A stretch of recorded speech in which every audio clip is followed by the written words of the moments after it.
It is Super Bowl week, ladies and gentlemen. It is Super Bowl week. Getting down to just Rams fans, Bengals fans. It's almost time. It is almost time to go mano a mano and see after this great season in 2021 to 2022 who stands atop of the mountain and who takes home the Lombardi Trophy. But hello again, everyone. I'm your host, Ajoe21love. Thank you for joining me. Today, got a bunch to talk about on the podcast. Give my thoughts on the NBA All-Star rosters. They've been announced. My Super Bowl prediction for Sunday. I know it touched up upon the matchup last episode, but I give my actual prediction on who I see pulling out on Sunday. Give that, as well as UFC 271 is on Saturday night. So go over that as well. But again, thank you for joining me. If you're new to the podcast and you want to see more sports review topics where I cover sports topics on the channel and sports news and coverage, all that stuff, you can find that on the homepage. Find that. Also, if you like this video, click that like button as well. But today, what I must talk about first is the GOAT, Tom Brady. After 22 glorious seasons, he retired the other day. Now, as a fan of Tom Brady and seeing how much he has delivered to the Patriots the last 2 decades, I will forever be indebted to Tom Brady, what he has done for the Patriots as well as Bill Belichick. And seeing what he has done the last 2 seasons with the Buccaneers has been remarkable as well. But as you were going through the motions and watching that game with the Rams and the divisional round,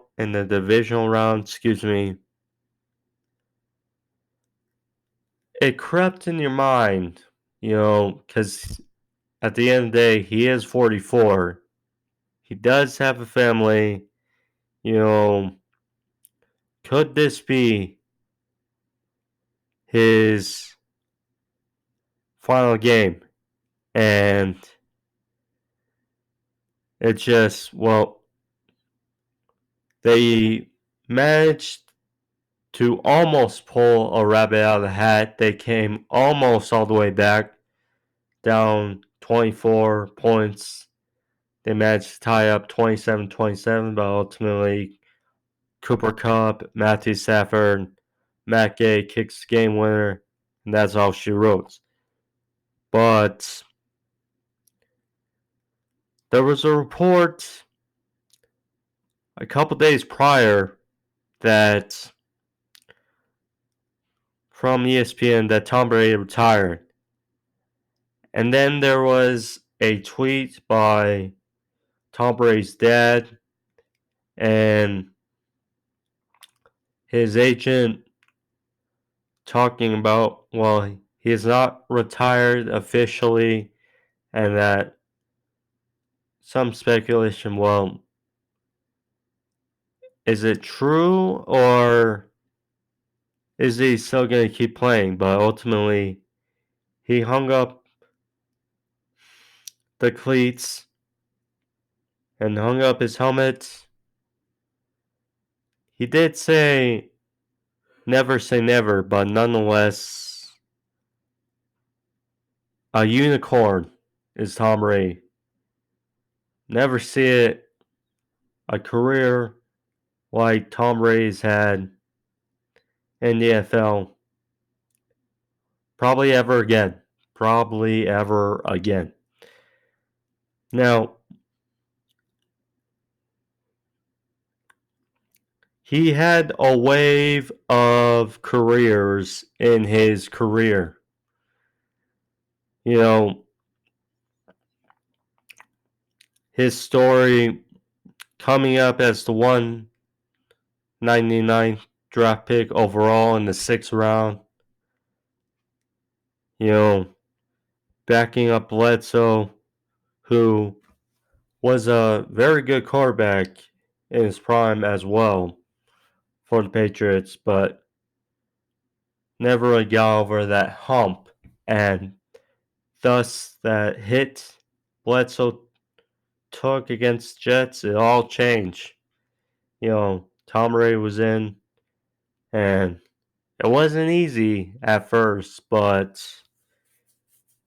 finishing with 9 straight victories in 2001, and you know, being the Raiders, being the Steelers in the playoffs, and ultimately being the greatest show on turf. The Rams with Kurt Warner, Marshall Faulk, Isaac Bruce, Torrey Holt, beat them being double-digit underdogs, and that was the catalyst for the dynasty, for the Patriots, and it was just off and rolling.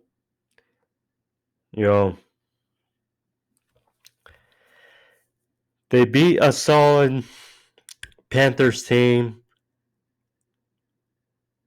in the Super Bowl again 2 years after, along with the Eagles and Donovan McNabb, which set the dynasty. But you can't get better without adversity. And,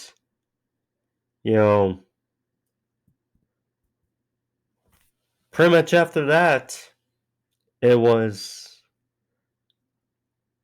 really more of Tom Brady taking more of a role for himself.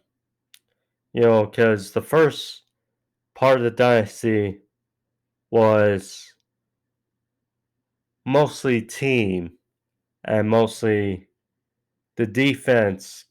Their solid defenses with Asante Samuel and Richard Seymour, Vrabel, Brewski, McGinnis, Rodney Harrison, a bunch.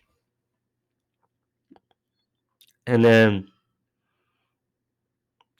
really kind of after the Super Bowl win over the Eagles, Tom Brady, you could tell, was more in his element, more in his role. They got pretty much better playmakers.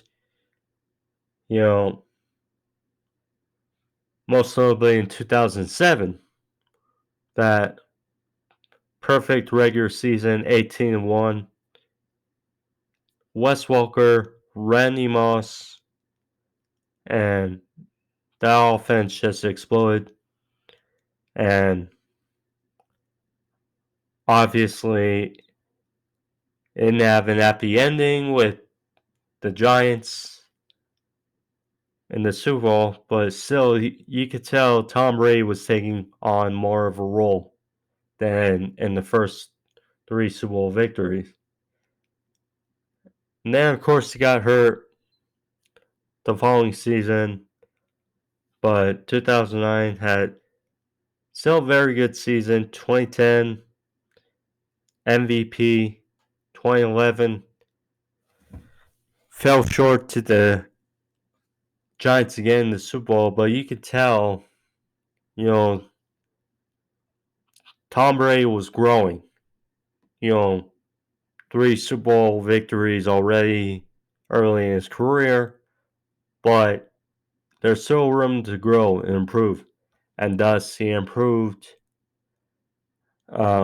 mightily, although they didn't get to the mountaintop again till 2014 season when it was not going well. 2-2. Trent Dilfer said they were not good anymore after that glorified beatdown of the Chiefs over the Patriots. And then they just pell to mel kept winning. Gronk, Edelman, Amendola, bunch of solid pieces on that team. Blunt, LeGarrette Blunt, great piece for a few years there in New England. I mean, Shane Vereen. I mean, Revis. On and on, but yeah. And then 28-3. 28-3. That was just 2016 was a up and down season, for the Patriots. Starting 3-1 without Brady because of the Deflategate suspension. And then ultimately coming back and having a stellar season. 28-2 touchdown to interception ratio. Just great way to rebound and rebound in the Super Bowl. 28-3 against the Falcons. Down 28-3 all the way back. Managed to make the Super Bowl in a very good game for the Eagles. Came up short. Being the Rams again a couple years ago in the Super Bowl. And then, people were upset that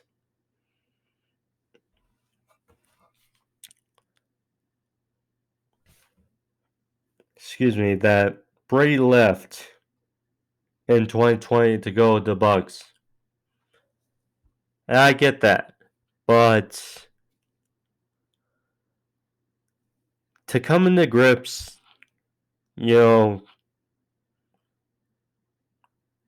did not supply Brady.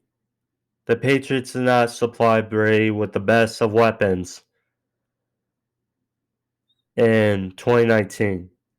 Because at one point we had Edelman, we had Antonio Brown, we had Demaryius Thomas, and Josh Gordon all on the team.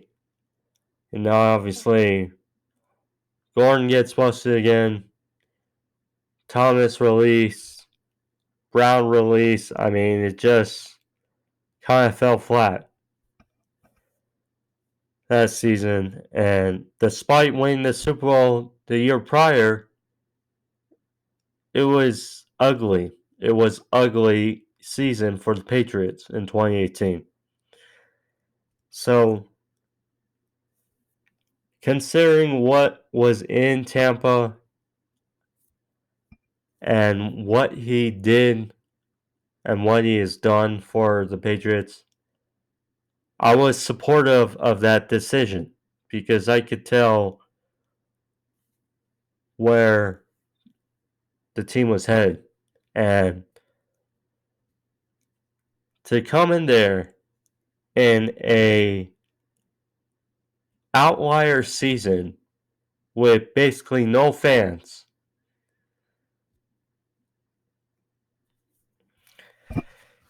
He may work with that talent and start the slew of the first home Super Bowl for a team, winning his 7th title. And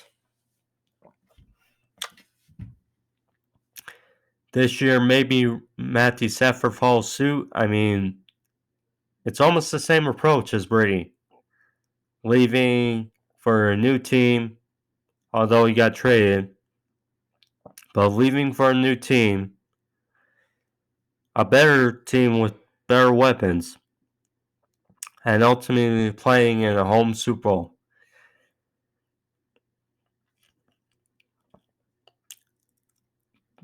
But nonetheless, unicorn season for career for Brady. I mean, just will always be thankful and grateful that he landed in New England and seeing him grow. Just a remarkable thing. And hope retirement treats him well. That's good. Now, after reflecting on Tom Brady for nearly 20 minutes, Tom Brady's career, the rest. So, went from a joyful thing to I would say not joyful thing, but we'll give my thoughts on it. Try to be as respectful as I can. But the Brian Flores situation.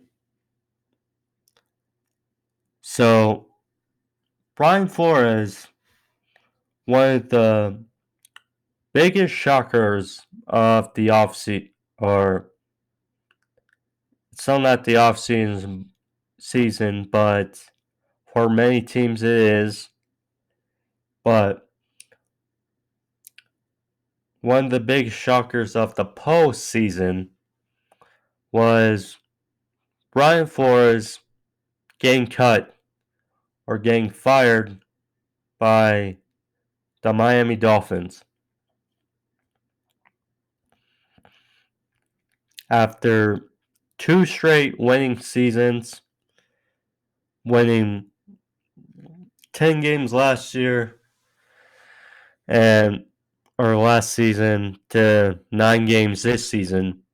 2 winning seasons and 3 seasons with the team, but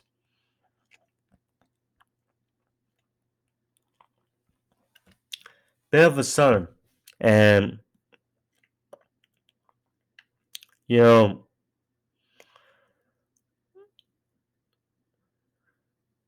after he got let go, the presumption was okay, he won't be on the unemployment line for long.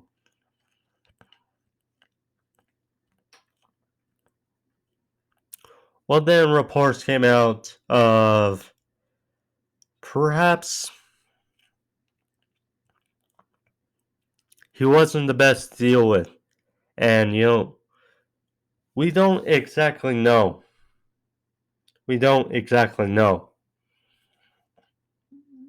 Everything that went on backstage or behind the scenes in Miami with Brian Flores, with Chris Greer, with Stephen Ross, etc. But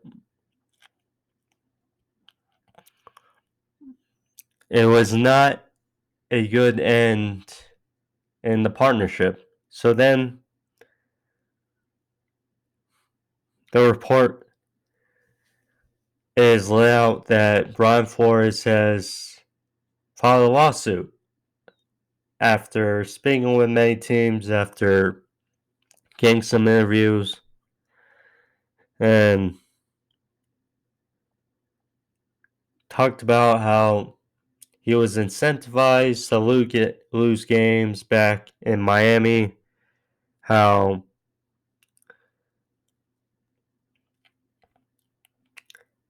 with the Giants, it was not good situation, and letting him know about his hiring and said Ryan Dable, and the interview process in Denver was not a good one. And here's all I'll say. In 2019, I can totally get that he was incentivized to lose games. Because for those that remember, in 2019, you know, they started 0-7. They looked like arguably the worst team in football, although they're putting in great effort, but still, they're not getting the job done. And then they flipped the switch and finished 5-4 after starting off 0-7, leaving real momentum for the end of the year. But I mean, that season, they traded Minka Fitzpatrick to the Steelers after Big Ben got hurt, and the Steelers still want to try and make it work for that year. And boy, has he been a hit for Pittsburgh. But I can totally get that that part is true. Now, with the Denver thing, you know,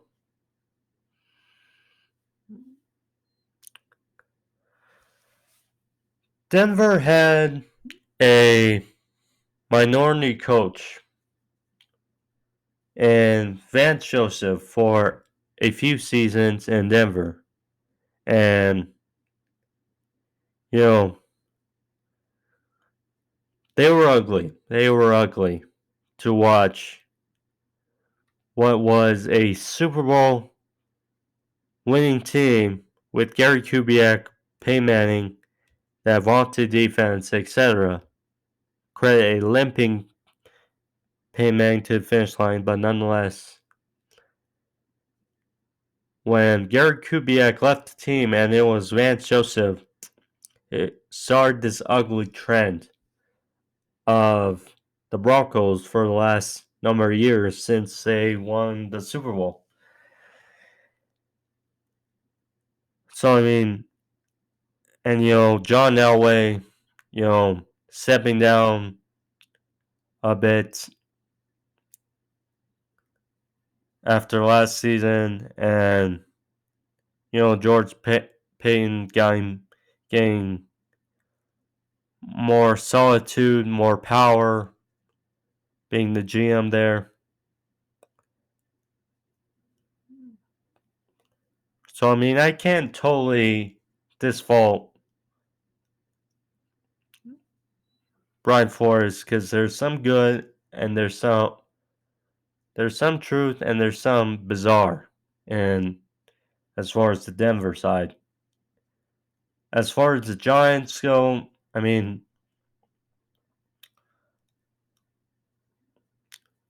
look, I can understand if Brian Flores was upset that he got hot. He felt that he wasn't going to get hot, or he felt he should have been hired, but still got interviewed anyway when they still wanted Brian Dable.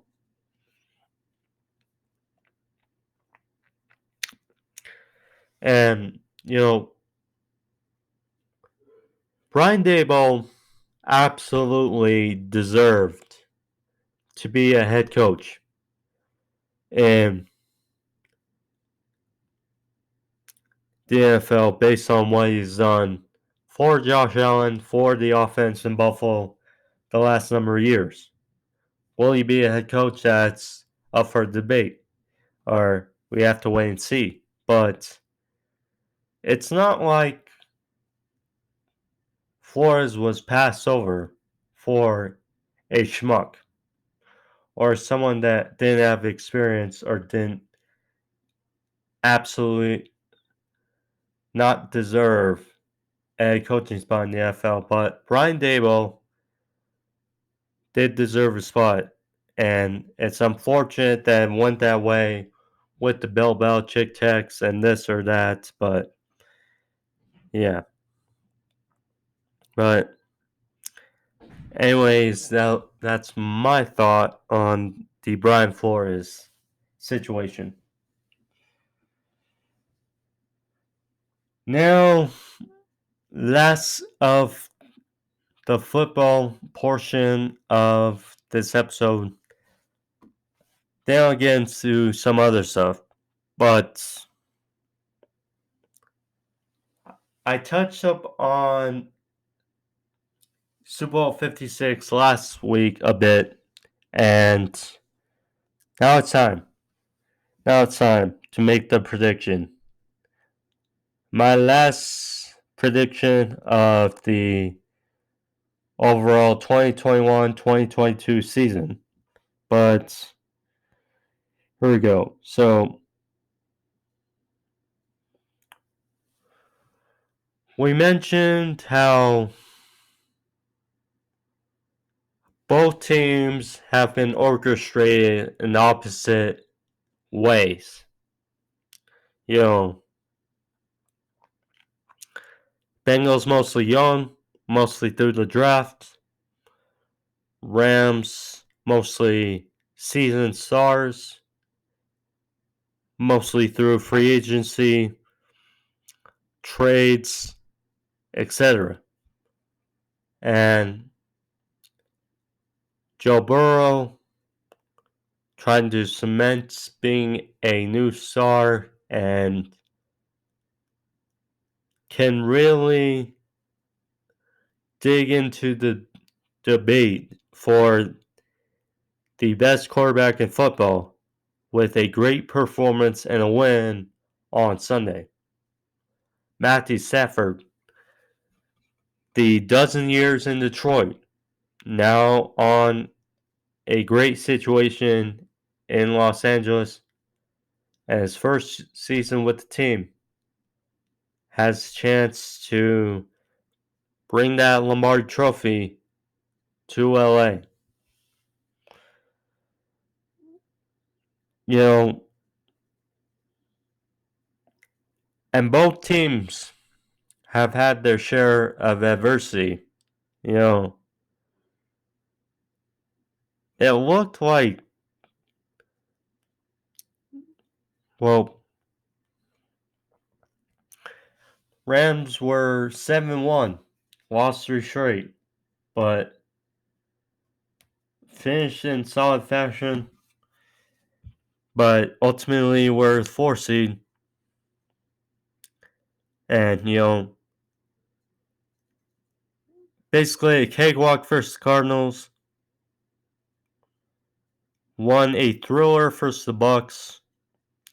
And a dogfight versus the 49ers.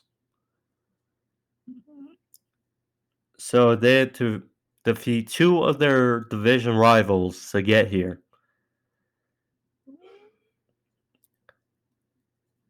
The Bengals won a solid game versus the Raiders. Broke the hump of having won a playoff game in 30 years.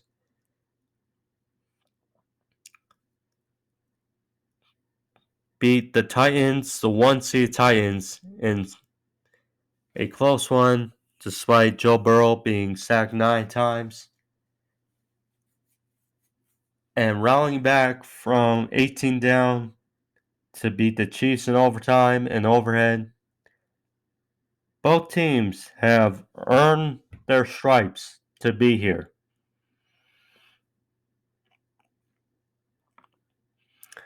Now, the only real key injuries that have Spurs or have been touted are the tight ends. Their statuses: Tyler Higbee and CJ Uzama. Both sprained their MCLs during the championship games against the Niners and the Chiefs, but both teams have a chance to play. Now, in my opinion, I think Higbee would be a bigger loss than Uzama if both were not able to play for the Rams. And Uzama is very, very good. But I just solitarily think with the way they move around, although Kendall Blanton, he had a great game versus the Niners, so filling him for Higbee, so maybe they wouldn't miss him so much, but if I had to guess, I would think Higbee is a bigger loss than Uzama.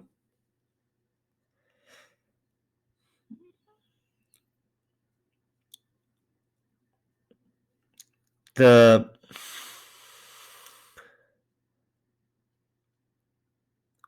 some questions will be, if I had to give the edge position by position, you know, Matthew Stafford's first Joe Burrow. I take Stafford with the way he's been rolling. Mixon is better than running back class of the Rams. Although Cam Akers is a stud for returning from that torn Achilles. It's a great test matching up the wide receivers versus the corners and secondaries, because both receiving corps have studs. Jamar Chase, Cooper Kupp, OBJ, T. Higgins, Tyler Boyd, Van Jefferson. I mean, studs across the board, and both secondaries are nothing to slouch at. You got Jalen Ramsey, Von Bell, Jesse Bates, Eric Well, who has come out of retirement and done really well, Nick Scott, who is filling in very well as well, Darius Williams. I mean, Chidobe Awuzie. Both teams got studs. I haven't even mentioned Von Miller, Aaron Donald, Trey Hendrickson, Logan Wilson, DJ Reader, Sam Hubbard. I mean, list just on. But with that out of the way, Rams are 3.5-point favorites. And, they're at home for Joe Burrow with a win. He would become the first quarterback in history to have a Heisman Trophy in college award, winning a national championship, having the best record of a college quarterback pretty much ever, and a Super Bowl victory. For Matthew Stafford, it would mean finally getting his due. You know, spent 12 treacherous, but some good in Detroit, but mostly bad in Detroit. And a win for Stafford would mean finally getting his due. Because, again, in sports there's narratives. And with a team and its dysfunction, the quarterback is going to shield a good chunk of that blame. Whether it's Kirk Cousins, whether it's Matthew Stafford, etc.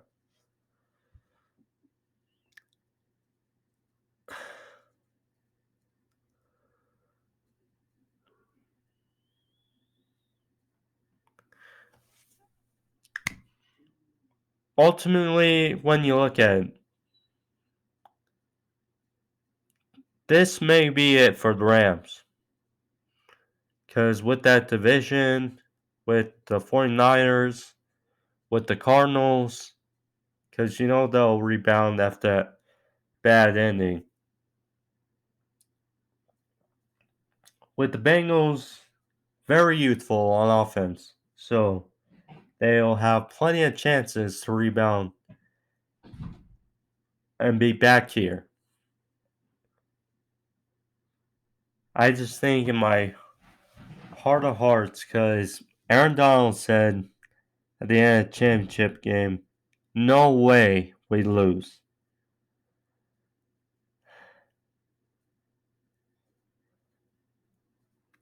I think this will be a hard-fought one, probably not as physical as Rams Niners was, but I'm going to say the Rams get their due. The Rams get to the top of the mountain in their home stadium in SoFi. 34-27.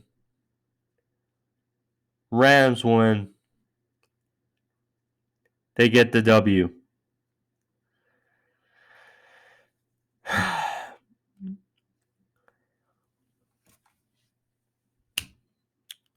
So, Rams win and Rams cover.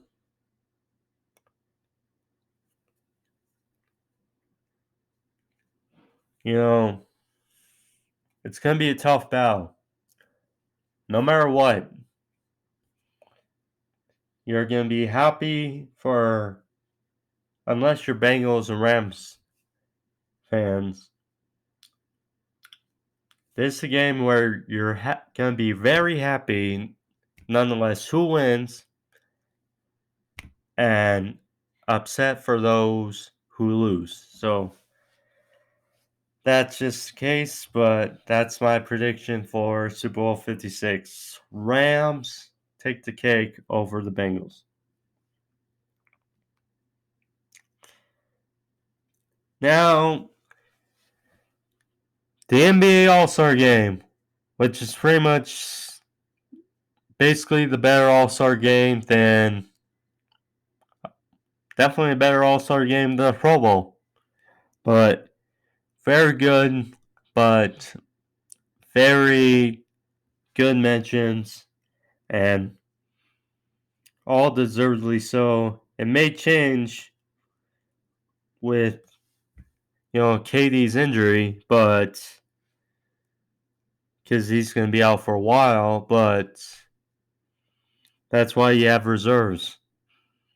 But as far as the rosters go, I have the stars pulled up.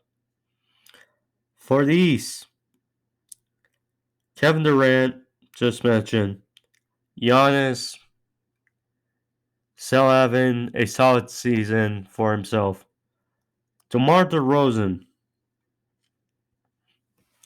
what he has done for the Bulls adding a extra element with Zach LaVine and Nikola Vucevic is really something. Then you got Joel Embiid, who's playing at an MVP-like level for the 76ers despite the Ben Simmons situation. Jason Tatum still doing wonders, having a solid season for the Celtics. And Trae Young, who did very well this last season and this season as well. Of course, he was a big reason why they almost made the NBA Finals, but the Greek Freak and the Bucks put an end to that. So there's that. But he's having a solid season and good kudos. Got LeBron for the West. I mean, his age is a number. He's still doing. He isn't what he used to be, but still putting up very good numbers. Steph, go figure. Jokic, Nikola Jokic, the Joker, still having a phenomenal season in his own right. You know, still keeping Nuggets in tight contention. John Morant, I mean, what he's doing and his start is very almost unfathomable, but just amazing to see what he's doing for the Grizzlies. And Andrew Wiggins, his first All-Star appearance, but he's having a very, I mean, he's an All-Star, but he's almost having an underrated season for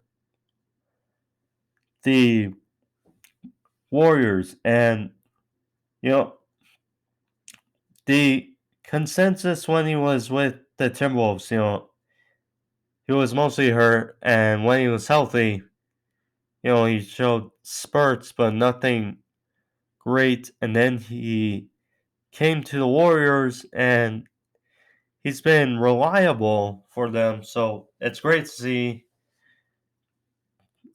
He's been a solid story throughout this NBA season, but good to all parties. They deserved it. So kudos.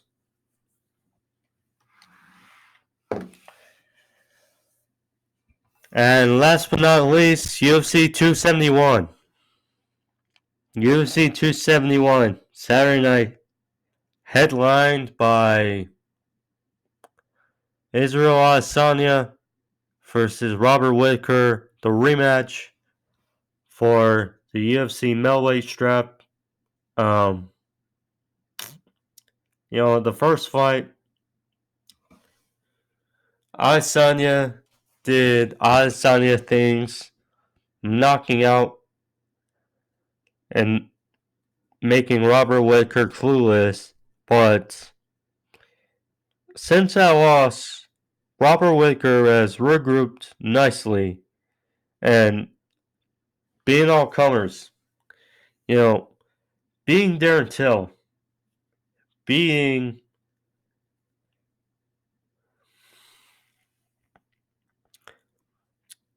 Cannonier, Jared Cannonier. Sorry, I blanked on his name, but Jared Cannonier. You know, Calvin Gastelum, And he has not looked shy since the loss to Adesanya. And will he regain his strap? That is up, remaining to be seen. But this is going to be a very interesting rematch to look forward to. Adesanya, we know his rise, has not lost in at middleweight in the UFC. His only loss was to Jan Blachowicz in that title for first title belt when he moved up to 205. And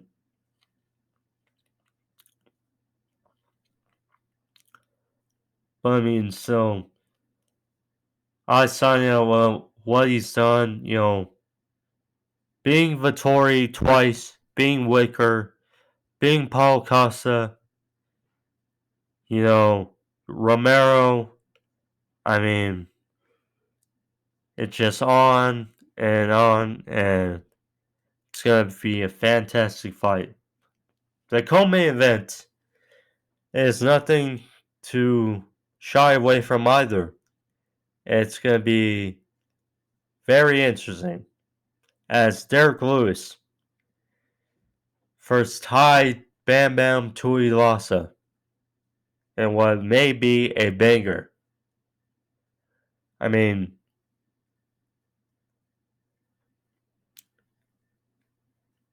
Derek Lewis with again another solid win over Chris Dawkins, and Tai Tuivasa, has been on a solid win streak. Has been on a real solid win streak. Knocking out Sakai, knocking out Greg Hardy. He's got the win scatter, but question is he ready for that top tier talent? And we'll see versus Derek Lewis on Saturday night. Because last time we saw, because Ty is a interesting character with the shoeies, Australian,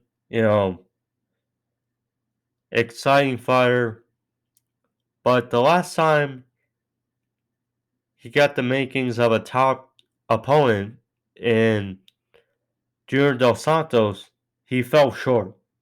Now, can he right the wrongs against a